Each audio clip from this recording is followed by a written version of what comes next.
Hello and welcome back to EFX TV once again. In this video, I'm going to show you the error I have fixed today.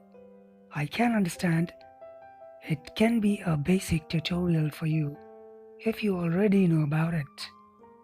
If in case you don't know and you are struggling with the same error visible to you on the screen, please watch this video carefully. In this video, I will show you how to get rid of fix VTX disabled in BIOS for all CPU.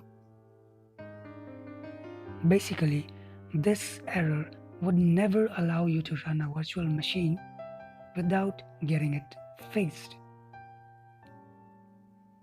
There can be two scenarios responsible for this problem. Number one, you may have disabled the virtualization by mistake, or number two, your CMOS battery has some faults. In my case, CMOS battery is no more functioning. I have to fix this error.